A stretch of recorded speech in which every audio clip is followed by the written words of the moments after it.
अस्सलामुअलैकुम दोस्तों, आज मैं फिर एक दफ़ा मौजूद हूँ न्यूयॉर्क में, अमेरिका के अंदर। जैसा कि आपने थंबनेल में देख लिया होगा, मैंने बताया कि मेरा पासपोर्ट और जितने भी मेरी ट्रैवल हिस्ट्री थी, दोनों पासपोर्ट मेरे गुम हो गए और ट्रैवल हिस्ट्री भी मेरी गुम हो गई। तो इस वीडियो में मैं सबसे पहले तो मैं उन लोगों को पहले बता दूँ, ज़ाहिर है मैंने वीडियो पे यूट्यूब पे वीडियो देखी है, उस पर अब तक ये लोगों ने इसका जो है सलूशन नहीं बताया कि अगर आपका खुदा न खास्ता पासपोर्ट गुम हो जाता है तो आपको क्या चीज़ें दरकार हैं जिसकी वजह से आप दोबारा से जो है अपने मुल्क जा सकते हैं। तो ये 4 चीज़ें जल्दी से आप नोट कर लें, क्योंकि इसमें फिर एक वक्त कम है। फिर मैं आगे आपको अपनी सूरत हाल बताऊँगा, अपनी कारगुजारी सुनाऊँगा। तो अगर आपका पासपोर्ट गुम हो गया है तो आपको इन 4 चीज़ों की जो है वो ज़रूरत पड़ेगी। नंबर 1 जो है वो आपको पड़ेगी FIR, जो आपकी अगर करीबी जो भी पुलिस स्टेशन है वहाँ जाकर आप अपनी जो है वो FIR कटवा दें। और इसमें आपको एक एप्लीकेशन देनी होगी, उस एप्लीकेशन के थ्रू वो आपकी जो है FIR आपको दे देंगे। उस FIR के बाद फिर आपको एम्बेसी जो है आपका, उससे आपको करीबी जो भी आपकी पाकिस्तान कौंसलेट था मेरा, आपका इंडिया है, बांग्लादेश है, जो भी करीब का आपका जो कौंसलेट है वहाँ से आपने उनसे रब्ता करना है। आप गूगल पे करेंगे तो भी आपको नंबर आ जाएगा वहाँ का। तो उसके अलावा फिर आपको, अगर आपके पास ओरिजिनल जो दूसरी चीज़ है सबसे इम्पॉर्टेंट है, ओरिजिनल शनाख्ती कार्ड जो है वो आपका चाहिए। अगर आपका ओरिजिनल शनाख्ती कार्ड नहीं होगा तो ये थोड़ा सा मसला हो जाएगा आपके लिए, क्योंकि कौंसलेट के अंदर ये ज़रूरी है ओरिजिनल शनाख्ती कार्ड। तो आप ट्रैवल कर रहे हैं तो ओरिजिनल शनाख्ती कार्ड अपने साथ ज़रूर रखें। तीसरी जो सबसे अहम चीज़ है वो है इसकी फ़ीस। अगर आपका पासपोर्ट गुम हो जाता है, क्योंकि मैंने जो बनवाया था तो $240 लगे थे मुझे, और मैंने नॉर्मल वाला बनवाया था, एक जो रेगुलर वाला होता है, अर्जेंट नहीं बनवाया था। तो उसमें उन्होंने बोला था 15 दिन में आ जाएगा, लेकिन वो आगे सूरत हाल बताऊँगा आपको क्या सूरत हाल हुई। तो मैंने नॉर्मल बनवाया था और उसमें मेरे $240 लगे थे, 5 साल का मैंने बनवाया था।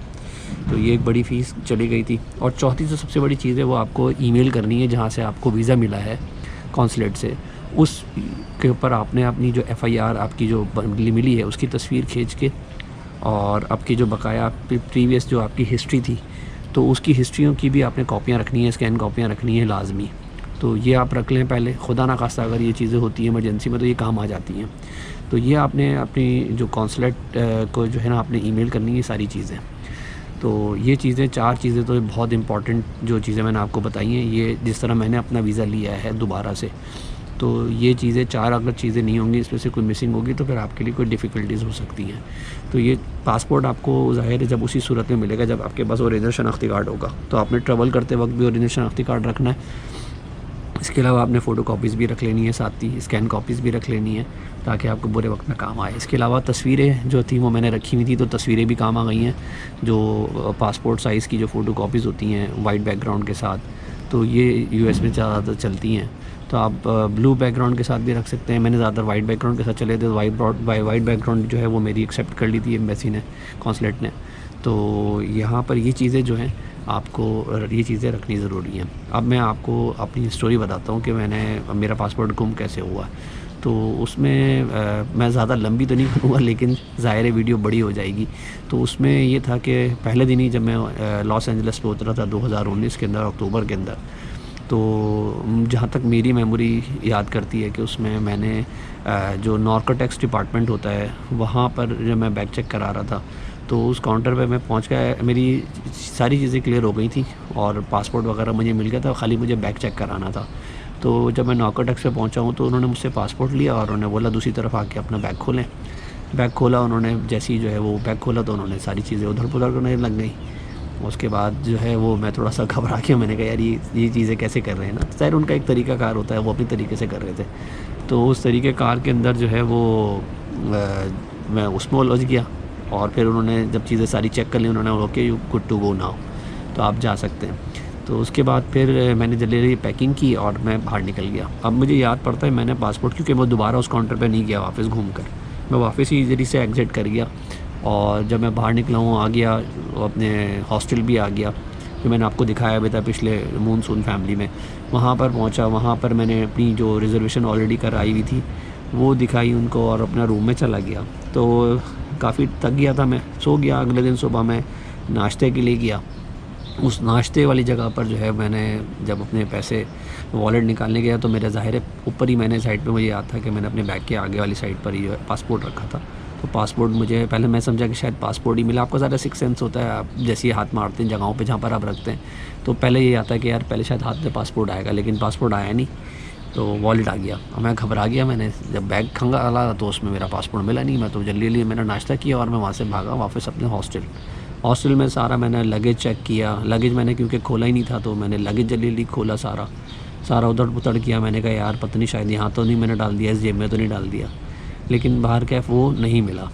तो मैं थोड़ा उस वक्त पैनिक हो गया। मैंने सोचा, मैंने कहा यार अब क्या करूँ। ज़ाहिर है एक आप एक अननोन जगह पर होते हैं, यहाँ पर आपका कोई नहीं होता, और एक ऐसी जगह पर आप अकेले हों जहाँ पर आपका कोई भी ना हो और वे आउट जो है वो आपको ना पता हो कि यार किस तरह करना है।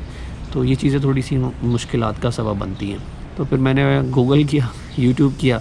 यूट्यूब पे कोई ऐसा खातिर खा कोई इन्फॉर्मेशन मिल ही नहीं रही थी, मिल भी रही थी तो वो बहुत मुख्तसर सी थोड़ी सी मिल रही थी। तो थोड़ा सा अल्लाह पाक ने साथ दे दिया। ज़ाहिर है आप जब ऐसी जगहों पे जाते हैं तो अपने आप को जो है ज़हनी तवाज़ुन को अपने एक जगह पे माइंड पे फोकस रखना होता है। ज़ाहिर है जो अक्लमंद आदमी होते हैं या फिर जो कोई जो इस सिचुएशन में फंस जाते हैं तो आपने पैनिक नहीं होना होता, आपने अपने आप को काउंट डाउन करना होता है और अपने आप को संभालना होता है और अपने जहन को जो है वो एक जगह पे करना होता है।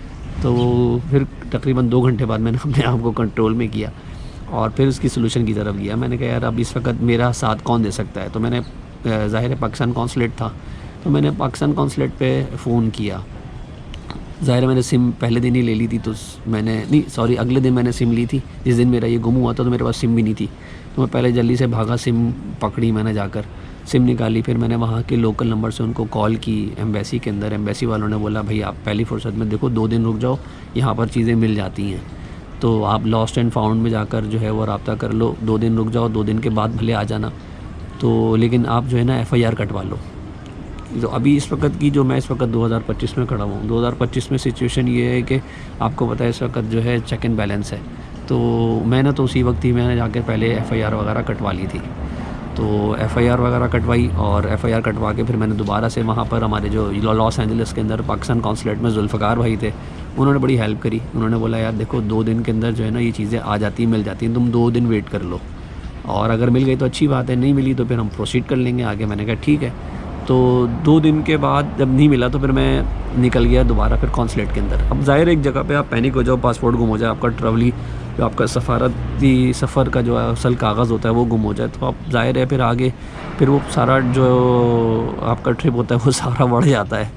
तो मेरे साथ भी कुछ ऐसे ही हुआ था। तो उसमें काफ़ी सारी चीज़ें जो हैं वो मेरी रह गई थी, मैं थोड़ा सा डिस्टर्ब हो गया था ज़हनी तौर पर भी। तो उसके बाद फिर मैं चला गया अपना एम्बेसी। तो एम्बेसी गया, एम्बेसी से मैंने जो है वो इनका फिर एड्रेस वगैरह निकाला और फिर मैं इन्होंने बोला जैसे कि भाई आपने FIR भी लेनी है और इतना शनाख्ती कार्ड भी ज़रूर रखना है, क्योंकि इसके बगैर जो है ना आपका पासपोर्ट नहीं बन सकता। तो खैर ये सारी चीज़ें मैंने रखी और मैंने US कौंसलेट जो है इनका पाकिस्तान कराची पाकिस्तान कौंसलेट जो है एम्बेसी जो है वहाँ चला गया। वहाँ जाकर फिर जो है वो मैंने इनको सारी जो चीज़ें थी वो सारी चीज़ें थी। इन्होंने बोला भाई देखो फ़ीस जो है ना यहाँ पर ज़्यादा लगेगी, $240 फ़ीस है, तो उसमें आपको अगर ऑर्डनरी चाहिए तो फिर अर्जेंट चाहिए तो डबल हो जाएगी। तो मैंने बोला यार ये तो बहुत ज़्यादा पैसे लग जाएंगे। अब ज़ाहिर है एक ऐसी सिचुएशन पे आप लेकिन लिमिटेड बजट के अंदर घूम रहे हो तो उसमें ये चीज़ें बड़ी मैटर करती हैं। तो मैंने बोला यार 15 दिन में आ जाएगा और मेरा तकरीबन 18 दिन का विज़िट था, तो मैं तीसरे दिन खड़ा हुआ था वहाँ पर। तो मैंने कहा यार 15 दिन में आ जाएगा, सफ़र कर लूँगा। और उन्हें भी यही बोला कि यार आ जाता है नॉर्मली, तुम करा लो। खैर मैंने वो 15 दिन का ऑर्डनरी वाला जो है वो करवा लिया। इसके अलावा फिर मैं लॉस्ट एंड फाउंड में भी गया, वहाँ पर भी मैंने दोबारा फिर एयरपोर्ट भी गया मैं ब्रॉडवे, और उसमें वहाँ पर जाके लॉस्ट एंड फाउंड में मैंने तलाश किया, उनकी ईमेल करी और मेट्रो स्टेशन जहाँ जहाँ मैंने सफ़र किया था, फ्लाई वे, जो सारी चीज़ें थी मैंने सारी जगहों पे लॉस्ट एंड फाउंड में चेक किया, लेकिन मुझे वो पासपोर्ट जो है वो नहीं मिले मुझे। तो ज़ाहिर है वो पूरा प्रोग्राम मेरा तकरीबन समझ लें अजीब ही डिस्टर्ब रहा। मैंने फिर भी वीडियो शूट करी, मैंने बनाई भी और अपलोड भी करी। खैर उसके बाद अच्छा मुसीबत का वक्त तब हुआ जब मेरा पासपोर्ट जो है, ज़ाहिर है एम्बेसी को मैंने पासपोर्ट जो है वो रिन्यू करने के लिए दिया था। मसला ये हो गया कि एम्बेसी ने मुझे, ज़ाहिर है मैंने ऑर्डिनरी नॉर्मल वाला अप्लाई किया था नॉर्मल में, तो उसमें 15 दिन का टाइम था और 15 दिन में अंदर अंदर उनको आ जाना चाहिए था। तो इत्तेफाक है कि जिस दिन मेरी फ़्लाइट थी उस दिन तक जो है वो मेरा पासपोर्ट मुझे नहीं आया था। तो मैं बार बार चक्कर भी लगाता रहा वहाँ पर एम्बेसी का, अपने कॉन्सुलेट कराची इसके लॉस एंजलिस के, लेकिन मुझे पासपोर्ट जो है वो नहीं मिला था। तो मैंने ये कहा कि यार सुबह में जिस दिन फ़्लाइट होगी उसी दिन चला जाऊँगा। और वहाँ के जो जुल्फ़िकार भाई थे तो उन्होंने बड़ा मतलब हेल्प भी करी कि यार कोई मसला नहीं, घबराने की बात नहीं है, तुम आ जाओ सुबह में। और दोपहर में मेरी फ़्लाइट थी तो मैं तकरीबन 10 बजे वहाँ पहुँच गया था। वो कह रहे थे यार नॉर्मल जो डिस्पैच होता है वो आ जाता है तकरीबन 11 साढ़े 11 बजे तक। तो मेरी 3 बजे की फ़्लाइट थी। मैंने कहा चलो यार ठीक है, मैं 12 बजे भी निकलूँगा तो भी पहुँच जाऊँगा, यहाँ से करीब था एयरपोर्ट। तो लेकिन मैं जब पहुँचा वहाँ पर तकरीबन 10 बजे तक, तो मैं 12 बजे तक तो वहीं बैठा रहा, लेकिन डिस्पैच वाला आया नहीं, वो लेट हो गया। तो अब सिलसिला ये बना कि मैंने जुल्फ़िकार भाई से बोला, जुल्फ़िकार भाई मेरी फ़्लाइट निकल जाएगी तो अब मैं क्या करूँ। तो उन्होंने बोला यार मैं तुम्हें ऑर्डिनरी जो दूसरा इमरजेंसी पासपोर्ट होता है वो बना देता हूँ, तुम उस इमरजेंसी पासपोर्ट के ऊपर ट्रैवल करो, तुम घर जाओ और जब तुम वहाँ घर पहुँच जाओगे तो फिर तुम ये कि तुम्हें ड्रॉप करवा दूँगा, तुम वहीं से जो है वो कलेक्ट कर लेना। तो मैंने बोला ठीक है ये भी सही है। तो $5 का जो है वो इमरजेंसी पासपोर्ट उन्होंने, एक कागज़ का सा होता है लंबा सा A4 साइज़ से थोड़ा सा छोटा, वो उन्होंने एक सफरी कागज़ होता है वो बना दिया। तो ये लेकर मैं एयरपोर्ट पहुंचा हूँ। एयरपोर्ट तकरीबन 1 घंटे पहले पहुंचा हूँ। तो सऊदी एयरलाइंस का ये काउंटर था, तो पता चला कि यार ये बंद हो चुका है काउंटर पे। और उसने वो वाला जो पासपोर्ट था वो उसने एक्सेप्ट ही नहीं किया। तो मैं थोड़ा घबरा गया। मैंने जुल्फ़िकार भाई को फ़ोन किया, मैंने कहा जुल्फ़िकार भाई ये तो एक्सेप्ट ही नहीं कर रहा। तो कहना यार मैंने लास्ट टर्किश एयरलाइन वालों को तो दिया था, यहाँ से जो बंदे जिनके पासपोर्ट गुम हुए थे टर्किश एयरलाइन वालों ने एक्सेप्ट कर लिया था। तो खैर मैंने बोला यार ये तो मसला हो गया, अब क्या करें। तो उन्होंने बोला यार तुम्हारा पासपोर्ट अभी भी मेरे हाथ में आया है, तुम एक काम करो मेरी इससे बात करवाओ। तो मैंने उससे बात करवाई सऊदी से। तो उसने बोला कि यार मेरा ऑफिसर बोल रहा है कि ना मैं आप ये मेरा बोर्डिंग क्लोज़ हो चुकी है, तो मैं आपको एक नंबर दे रहा हूँ, आप दोबारा से इसको मतलब स्केजुअल जो है वो दोबारा से करवा लो, नेक्स्ट अपकमिंग फ़्लाइट जो भी होगी उसमें चला जाए।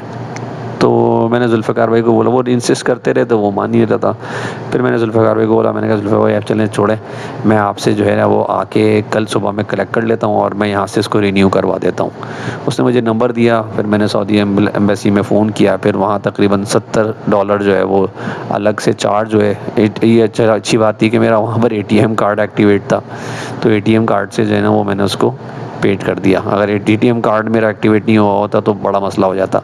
अब चूँकि मैं सारी चीज़ें करने के बाद जो है वो मैं दोबारा सुबह पहुंचा हूँ, वहाँ से मैंने कलेक्ट किया है अपना पासपोर्ट। और अगले 2 दिन के लिए फिर मैंने मज़ीद वहाँ पर स्टे किया मूनसून फैमिली में। और फिर वहाँ की जो है वो फ़्लाइट पकड़ के अगले दिन जब से मेरा पासपोर्ट मुझे कलेक्ट हुआ, पासपोर्ट लेके फिर मैं पहुँचा हूँ एयरपोर्ट पे और फिर मैंने ट्रैवल किया है। बाद जो है वो फ़ीस वगैरह जमा करा दी। अच्छा, अब असल चीज़ जो थी, जो मैंने दोबारा वीज़ा लिया है, वो दोबारा वीज़े के लिए फिर ज़ाहिर है मुझे नए प्रोसेस से, अब इसमें एग्जामेशन जो है जैसे दी हुई कि जिनके आपके B1 B2 वीज़े लगे हुए हैं, तो उनको दोबारा से जो है इंटरव्यू देने की, इंटरव्यू वेवर्स जो है वो प्रोग्राम इन्होंने लॉन्च किया था। तो उसमें जब ये लॉन्च हुआ है तो मैंने सोचा शायद यार मैं दोबारा कोशिश कर लूँ। मैंने उसके बाद ट्राई नहीं करी थी, मैंने कहा दिल ही नहीं हो रहा था दोबारा ट्राई करने का, इतना मैं खौफज़दा हो गया था। लेकिन जब इनका प्रोग्राम आया कि भाई जिनका B1 B2 वीज़ा लगा हुआ है और वो वैलिड है, तो आप जो है वो इस प्रोग्राम के थ्रू, इंटरव्यू वेवर के थ्रू आप अप्लाई कर सकते हैं। मैंने कोशिश करी और मैंने अप्लाई कर दिया। अब मुझे ये तो इल्म ही नहीं था कि अगर आपके पास पासपोर्ट और वीज़ा नहीं है तो आप इंटरव्यू वेवर्स के लिए एलिजिबल नहीं है। तो फिर वो मैंने जो है वो फ़ीस तो भर दी थी। अब वो इंटरव्यू की जब उसमें डेट आ गई, इंटरव्यू डेट के अलावा फिर जो है मैंने उसमें शेड्यूल करी। तो फिर मैंने 2024 के अंदर जो है वो मेरी जो मेरे ख़ास से शायद जनवरी थी, हाँ शायद जनवरी या फरवरी थी, उसके अंदर जो है मेरी अपॉइंटमेंट हुई है। और वो सारा सेम प्रोसेस जो मैंने DS-160 फॉर्म दोबारा से उसका जो है वो अपडेट किया है, तो उसमें ज़ाहिर है आप जब जाएंगे ना तो आइए आपको DS-160 फॉर्म, अब तो खैर इन्होंने और मज़ीद चेंजेस कर दिए हैं DS-160 फॉर्म में, और इसकी फ़ीस भी बढ़ा दी है। मैंने जब जमा कराया था तो $160 ही थे, अभी $185 हो गए हैं। तो ये सारी चीज़ें आपको देखनी है। तो DS-160 फॉर्म में जैसे मैंने पहले भरा था, मैंने कहा फिर अब इस दफ़ा जो अगर जाऊँगा तो न्यूयॉर्क को एक्सप्लोर करूँगा। तो न्यूयॉर्क में मैंने अपनी पूरी आइटनरी बनाई थी। तो मैं अभी वीडियो बना रहा हूँ, अभी ये दोबारा से नए सिरे से जो आप अभी देख रहे हैं, इसके बाद से जो भी वीडियो मेरी अपलोड होंगी तो वो अब ज़्यादातर न्यूयॉर्क से रिलेटेड होंगी। न्यूयॉर्क हो गया, मैं कोशिश करूँगा कि जो करीब करीब के जो स्टेट्स हैं, इसके बाद बराबर में न्यू जर्सी है और फिलाडेल्फिया जैसे पेंसिल्वेनिया है, इसके अलावा वाशिंगटन डीसी है, इसके अलावा वर्जीनिया है, इसके साथ ही एक बहुत खूबसूरत सा इनके साथ है वर्जीनिया के अलावा मैरीलैंड है। तो ये सारी जो करीब करीब की हैं, बोस्टन भी बैक साइड पर है। तो मैं कोशिश करूँगा कि इनके व्लॉग्स जो हैं वो मैं शूट करके आप लोगों को उससे भी जो है वो जो वहाँ के हॉस्टल्स हैं, वहाँ का जो खाना पीना है, हलाल फूड है, ये सारी चीज़ें भी मैं आपको डिस्कवर करूँ। उसमें ये आपको हेल्प हो जाएगी कि जो आइटनरी आप बना रहे हैं तो उसमें आपको एक बजटिंग पता चल जाएगी कि यार किस बजट के अंदर जो है वो आप फ्लाई कर सकते हैं। अच्छा, जो चौथी सबसे अहम चीज़ थी ना जिसमें मैंने वीज़ा लिया था, तो इसमें आपको जब आपका पासपोर्ट गुम हो जाए खुदा ना खास्ता, तो आपने एफआईआर लेने के बाद, ठीक है, वो आपने पहली फुर्सत के अंदर ईमेल करनी है, जहाँ से आपको USCIS जो उनकी वेबसाइट है, जहाँ से आपको क्रॉसपॉन्डेंस होती है कि आपका वीज़ा जो है वो आपका पासपोर्ट कलेक्ट कर लें, जो भी इनकी USCIS से आपको जो क्रॉसपॉन्डेंस ईमेल होती है वहाँ पर आपने अप्लाई करना है, उसी कॉन्सुलेट के अंदर अप्लाई करना है, ठीक है, ईमेल करना है। तो उसमें ताकि ये कि आपका जो एविडेंस है वो स्ट्रॉन्ग हो जाए कि मैं मेल कर चुका हूँ, ताकि आप जब दोबारा से वीज़ा हासिल करने के लिए जाएंगे तो वो उनके पास पहले से रिकॉर्ड होगा। तो वो मैंने कर दिया था। तो उसमें अब जब मेरा अपॉइंटमेंट हुआ है, मैंने दोबारा से अपॉइंटमेंट लिया है और मैंने जाके इंटरव्यू दिया, तो उसमें उन्होंने मुझसे ज़्यादा सवाल तो नहीं किए। तो उन्होंने बोला कि भाई आपका पासपोर्ट कब गुमा? मैंने पहले दिन ही गुम हो गया था। उसके बाद उन्होंने पूछा कि आप जो है वो यूट्यूब पे वीडियो बनाते हो? मैंने कहा जी वीडियो बनाता हूँ। अच्छा, एक बड़ा अहम सवाल, जो सबसे अहम सवाल था, ये था कि सबसे अहम सवाल जो था वो ये था कि आपका अगर आपका चैनल मोनेटाइज है तो आप अमेरिका में रहते हुए अमेरिका के अंदर वीडियो बना सकते हैं लेकिन अपलोड नहीं कर सकते। तो ये अगर आप अपलोड करते हैं तो ये गैर कानूनी है, इलीगल है। अब चूँकि मुझे तो इल्म ही नहीं था, मैंने तो काफ़ी सारी वीडियो वहाँ पर भी शूट करी थी और बहुत सारे यूट्यूबर्स भी यही करते हैं। फिर मैंने सवाल, ज़ाहिर है इन्होंने तो कह दिया, मुझे इस वक्त इल्म नहीं था तो मैंने उस वक्त कुछ कहा नहीं और मैंने सर हिला दिया। मैंने कहा ओके मैम, मैं अब नेक्स्ट टाइम जाऊँगा तो ये चीज़ें नहीं करूँगा। फिर जब मैं घर आया वापस, तो अभी मैंने जब मैं ट्रैवलिंग हो रही थी तो मेरे जहन से निकल गया था यार ये तो इन्होंने मना किया है वीडियो नहीं बनानी, तो मैं वहाँ जाकर वीडियो कैसे बना के अपलोड करूँगा। तो फिर मैंने जो है वो यूट्यूब का जो इनका अपना हमारा जो वो होता है बस स्टूडियो होता है, वहाँ पर इनकी हेल्पलाइन होती है, वहाँ पर मैंने सवाल उनसे पूछा क्या मैं US में रहते हुए वीडियो अपलोड कर सकता हूँ, मेरा चैनल मोनेटाइज है और तो क्या इस पे कोई मसला तो नहीं होगा। तो उन्होंने बोला कि अगर उस पे जो जवाब आया तो उसमें पूरा उन्होंने जो कॉन्स्टिट्यूशंस हैं यहाँ के, जो लॉ हैं यहाँ के, उसमें यह है कि आप अगर ट्रीटी कंट्री के अंदर हैं, आते हैं और आप टैक्स पेड हैं, US को टैक्स पेड करते हैं, आपकी जो मोनेटाइजेशन अर्निंग होती है उसकी मतलब आपको टैक्स रिटर्न्स आप करते हैं, तो उसमें आपको जो है वो एक सहूलत मिल जाती है कि आप अपनी वीडियो जो है वो अमेरिका में शूट कर सकते हैं। तो ये एक चीज़ मुझे अच्छी लगी। तो अब यहाँ तक तो मैंने जो चीज़ पढ़ी है वो मैं जो समझा हूँ वो मैं बता रहा हूँ आपको, फिर भी आपके तौर पर भी इसको चेक कर लीजिएगा। अगर आप अच्छा यूट्यूबर हैं और आप मोनेटाइज है आपका चैनल, तो फिर आप भी अपने तौर पर जो है वो चेक कर लीजिएगा, क्योंकि ज़ाहिर है हम लोगों की इंग्लिश इतनी स्ट्रॉन्ग नहीं होती है, तो फिर भी आप एक दफ़ा चेक कर लीजिएगा। अगली वीडियो में आपको जो शूट करूँगा ना वो होगा जो मेरा जो सफ़र अब दोबारा से शुरू हो रहा है, न्यूयॉर्क की जर्नी जो है वो मैं कोशिश करूँगा बहुत सारी स्टेट्स को जो है वो डिस्कवर करूँ। तो अगले व्लॉग में मैं आपको जो न्यूयॉर्क से जो रिलेटेड है, न्यूयॉर्क में मैंने जो किस तरह फ़्लाइट बुक करी है, कौन सी फ़्लाइट बुक करी है, तो उससे रिलेटेड होगा। तो मैं अगली वीडियो तक के लिए आपसे इजाज़त चाहता हूँ। अपने साथ जुड़े लोगों का ख्याल रखिएगा। अस्सलामु अलैकुम एंड फ़ी अमानिल्लाह।